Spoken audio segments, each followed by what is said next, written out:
Hey, it's Greg here with Outdoors on the Cheap, and I thought I'd do a really quick video here speaking to the rabbit population situation where I am. You might have noticed this year I didn't do any rabbit snaring videos. Not for lack of trying.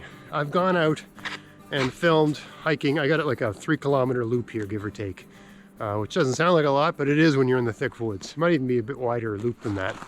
Yeah, I've hiked it a number of, basically like once every 3 weeks, we'll have whenever we've had a really good snow, and it's a couple days after that snow, so there should be some good tracks. I've gone and hiked the whole loop with my camera with the goal of filming some sign of rabbit. And I haven't seen anything, and nobody wants to watch a video of a guy hunting and finding nothing. So I haven't done anything with any. It's just me saying, oh, I guess there's nothing here. Wow, there should be something here. Where is everything? You know, so it's just videos and videos, all this footage of me finding nothing. I didn't even set any snares this year because I didn't see any sign. You know, I might have, there was one trip where I saw a couple tracks, one rabbit, you know, like it's just really sparse here. And the whole area here, I mean, my wife and I go for walks, and you know, you're looking off into the bush on the side of the trail, that sort of thing. No tracks, right? Where in a normal year, you know, even when you're walking down the street, you can see tracks. You know, where I live, everybody's house is kind of surrounded by trees. You can see rabbit tracks in people's driveway. You can see rabbit tracks in the trees between the houses. You can see rabbit tracks in the ditches, right? And if you're on a trail, you can see rabbit tracks on the sides of the trails. And here I'm in the thick woods where I've been hunting rabbits. I've lived here since 2011. Snared rabbits every year, had success. Right up until last year, I mean, the year before last was lousy. Last year there was nothing. And this year there's nothing. I mean, there's rabbits here, but when I say nothing, I mean so little it's pointless to put the effort into snaring. Okay? I've been other parts of the province just doing some ice fishing. I have seen some rabbit tracks elsewhere. So maybe those systems are bouncing back faster. But even those places looked sparse. And I've talked to some friends that do a lot of snaring. That guy that was in one of my ice fishing videos, Gary, he hasn't really had any success this year, and he's an experienced, you know, guy with that sort of thing. Just like me, it's just part of his lifestyle. You know, part of winter is making rabbit stew, and that, you know, that sort of thing, right? It's just part of the ritual, right? We got certain things we catch and eat, right? Certain berries we look for, and you know, we just have a sort of outdoorsy pattern to our lives. And part of winter for me is getting some rabbits. You know, fall is trying to get a deer. I didn't get one this year, but every fall I try to get a deer, right? During striped bass season, I try to get a nice striper, right? During trout season, I try to get some trout. When it's smelt season, I try to get some smelt. And so you get the picture, right? When it's ice fishing season, I do some ice fishing. Every season, you know, almost every month is a different thing I'm out after, right? So this guy's the same way. No success this year. I mean, basically, when he's been out, same thing as me. When he's been out, he's seen so little sign it was not worth putting the effort in. And that's the first time in my life I've ever seen that, right? So, yeah, it's a very unique situation. Hopefully, I mean, I said this last year, but hopefully this is the bottom, the absolute nadir of this, you know, because rabbit populations increase and decrease.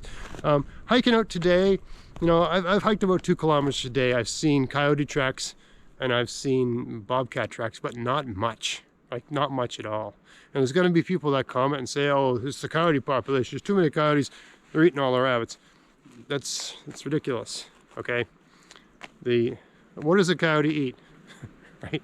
If there are no rabbits, the coyote population drops, right? The coyote eats a rabbit. If the coyote's eating the rabbit, then when there's no rabbits, the coyote's got nothing to eat.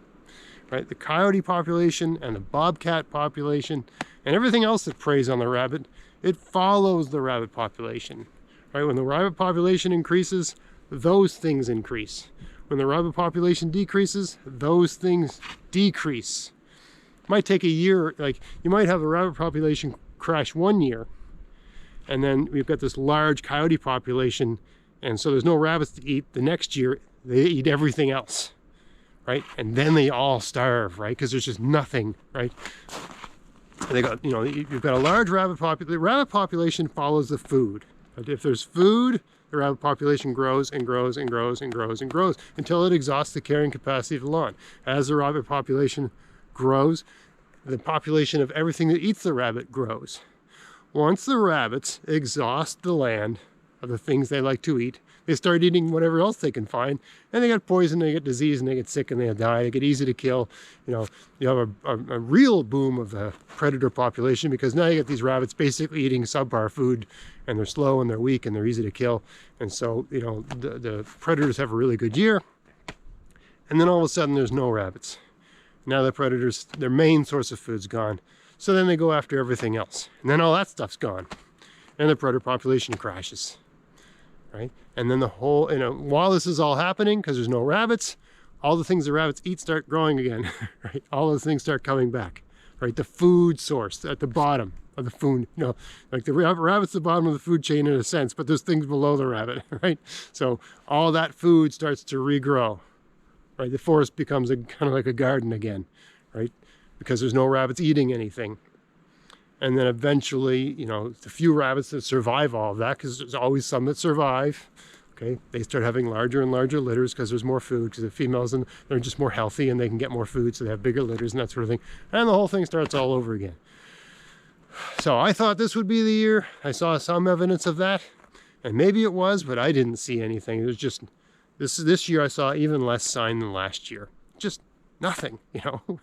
So just a short video to say, to explain why I didn't do any snaring videos, because I shot some video footage. There was video footage where I cut yellow birch tips and maple tips, things rabbits like to eat, laid them out in areas where, you know, usually there's rabbits around. Nothing touched them. Right? Nothing. Right? So like, it's like everything that eats things rabbits eat, everything's gone, right? So I don't think this is a sign of an apocalypse or anything like that. I think it's just it's just a thing, right? It's just a thing that happens, right? If you read about rabbits, their populations do have a pattern every so many years. So I think that's all that's happening. I'm not too worried about it. You know, it would have been great to get some this year, but there's next year. So anyway, just a short video explaining why I haven't done any videos on rabbits this year. There ain't none. Anyway, I hope you found this interesting. If you did, please like, share, subscribe. And until next time, enjoy the outdoors on the cheap. Thanks for watching.